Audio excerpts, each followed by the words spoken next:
Hello and welcome to The Print. I'm Snehesh Alex Philip. Now, there are dramatic developments that have taken place in our neighboring country, Bangladesh, where the Prime Minister Sheikh Hasina, who is known to be close to India, has been forced to resign.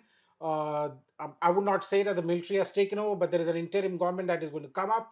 And for this, I have with me our contributing editor, journalist, and author, Deep Halder, who has, who knows Bangladesh like the back of his hand, and he's someone who's traveled extensively to Bangladesh and has reported from there for us. Deep, welcome to The Print. Thank My you. first question: how did the situation turn so bad? I would say it has been a long time coming. These protests were preceded by the Boycott India movement. If you remember, I have Absolutely. written about it extensively for the print, where basically Indian products were being boycotted. The boycott calls were made by social media influencers. A gentleman called Pinaki Bhattacharya, who's a Bangladeshi in exile, who was saying that all FMCG products need to be banned from the shop shelves. But he didn't just stop at that. He and the other influencers did not just stop at that. They said that even Bangladeshi actors who are coming to India to act in the Bengali film industry and also in the Hindi film industry should stop doing so. Now, this was a reaction to a stolen election, quote unquote, which all these influencers and Sheikh Hasina's detractors were saying, happened with India's help. Okay. They said that Hasina is in power, has been in power, came back to power for a historic fourth term on January 7th this year because India helped her be in power. So the discontent against Hasina has been on for a while. If you remember, before in November and December last year, there were violent street protests against Hasina when the election dates were being announced, and the Jamaat Islami cannot participate. The courts had said cannot participate in the election, Yeah. but the BNP said that they will not participate in the election, and they did not because they said it's a sham of an election anyway. And they were the way they reacted to the election was violent street protests. So October, November, right through December, January 7 is the election. You have the Boycott India movement, and now the student protests. So I think this is not something that just happened. It has been happening for a while. But you're right, it has been happening for a while. But do you think that these protests are organic? At least Sheikh Hasina didn't feel so. And there are many in the Indian establishment also who feel that, these protests were not really organic. Is there a third country that is at play here? The third country, the white Christian country, which Hasina herself spoke about, it's a very interesting question, White Snehesh. Christian countries you Yes, mentioned. yes, yes. So I mean, it can't be. She couldn't have said it clearer than that. But the point is that it's a very, it's a very emotive issue. You see thousands of students on the streets, and of course, there was police brutality. There were helicopters flying over residential buildings and offices, and there were army tanks on the streets of Dhaka. So it was a situation that one can argue was not handled well by the Hasina administration. Having said that, putting students at the forefront of protests have been going on in Bangladesh for decades now. I'll tell you that there is in Dhaka and outside a lot of private universities. I would not like to name them. There are Indians also studying there and teaching there, Yes. but there are private universities which I from my reporting in Dhaka and in Bangladesh, which are actually fronts for Jamaat. So you have this stereotype of a Jamaat whole timer, the typical stereotype, but that's not how Jamaat has been operating. Jamaat has infiltrated the system not just in Bangladesh but even outside. Their men and women are in international NGOs. They are in big news outlets. They have influencers. They have influencers in Bangladesh, outside Bangladesh, who help whip up sentiment against Hasina. So yes, I mean there was some grouse against that the students had against Hasina, but see how fast it became. First, Absolutely. from asking for quota reforms, then a 9 point demand they had Yeah. put out to a single ekdafa, to a single demand, which is Hasina should step down. Yeah. So to say that it was a spontaneous student protest which suddenly led to people storming into Gana Bhavan and Hasina having to flee overnight. I don't think it's that simple. Of course, that is the student protest. Of everything was Carefully curated, orchestrated. Yes, yes, orchestrated. That's yes, no doubt about it. I'll come back to the thing that you mentioned earlier. You mentioned white Christian country. yes, While Sheikh Hasina couldn't mention the name of the country, and he hasn't mentioned, but the fact is that she was talking about the U.S. yes. Right. So, what grudge does the U.S. have with Sheikh Hasina government? Do you think that the U.S. is behind these protests? Well, that's one way of looking at it, and I would want to look at it that way. There are three tiers to that protest. So the first tier are the students who had a grouse, and that grouse was also addressed by the courts. The quota Yeah. was taken off.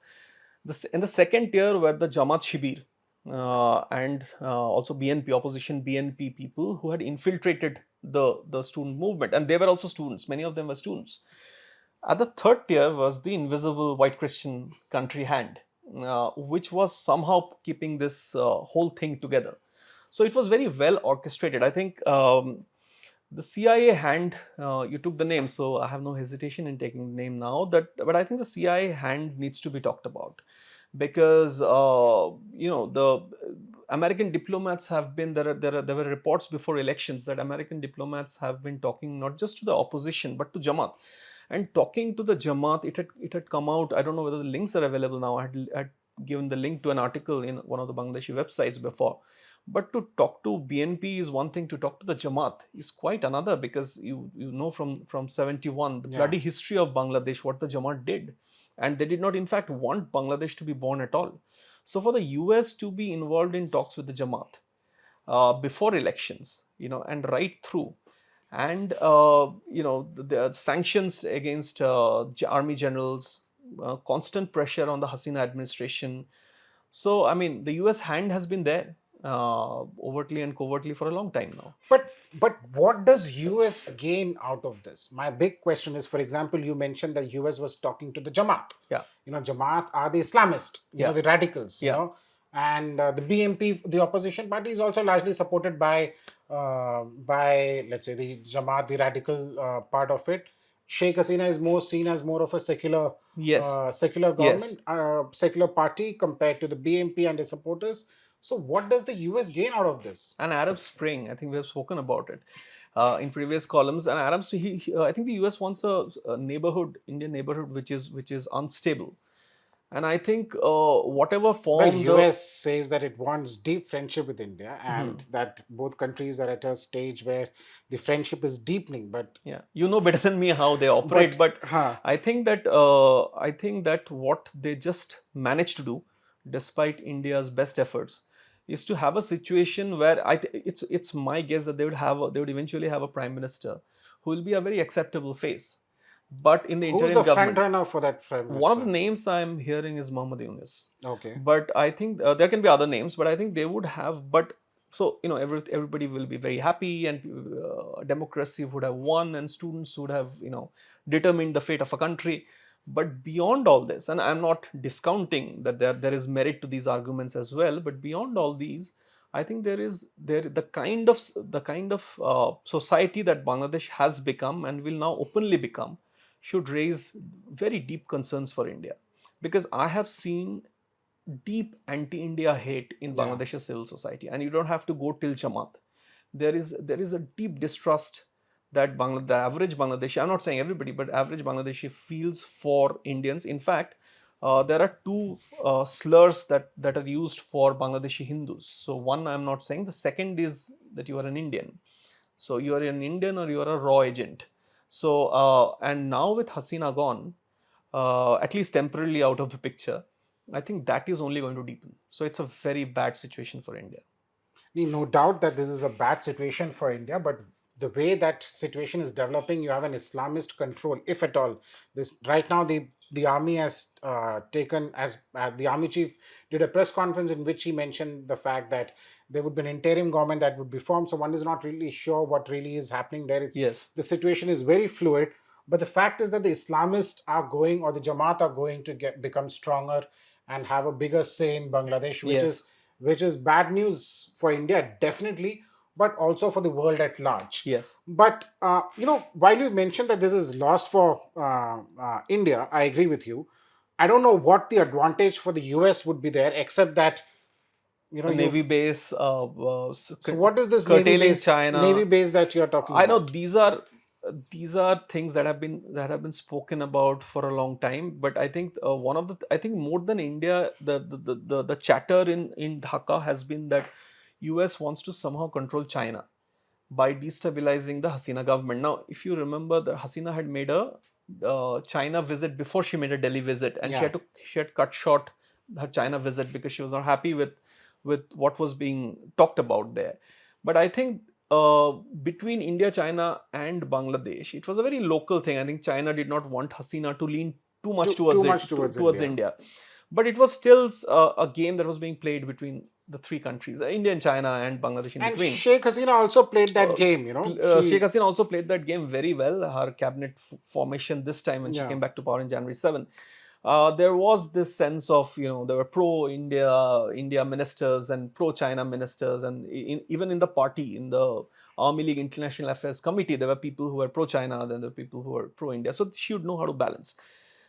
But I think one of the things that which I find more than the navy base and the is to destabilize the neighborhood and keep both China and somehow India also in check, because now you don't know who you are dealing with an interim government, with say somebody like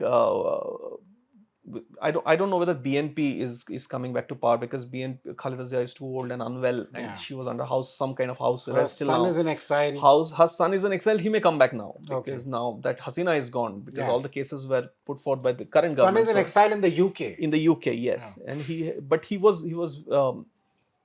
used to put out videos regularly on the Bangladesh Nationalist Party's Facebook page. But now you don't know what's going to happen. But for India, it's very difficult to now deal with a situation where deal with a because India has only been dealing with Hasina for Yeah. the longest. Yeah. There have been I have my sources said that there have been some talks with BNP which did not go down too well, or it sort of did not extend to more talks. But now I don't know what India's options are.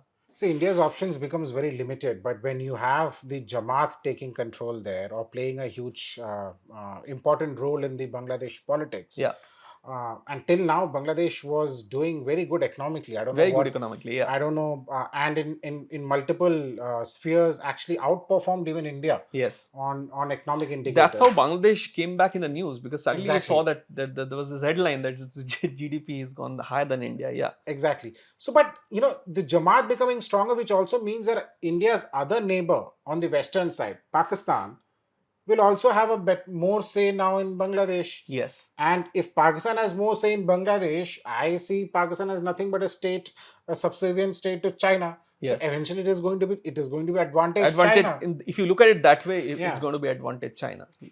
So it is going to be advantage It China. advantage China, and it's very bad for India even from a security point of view. Okay, there you go. What we'll do is that we have Deep with us for here for a few more hours, but we will get an update on the latest that is happening there. We'll also do a live with him. He will carry forward the conversation. We are still trying to, track the developments that are taking place. Situation is changing every minute as we speak.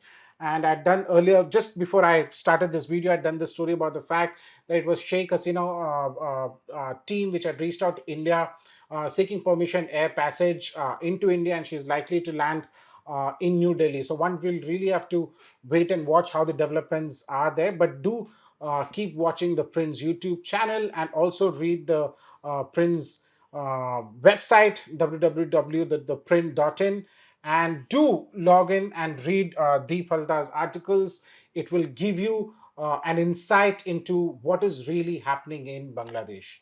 Thank you so much. Thank you, Deep. Thank you.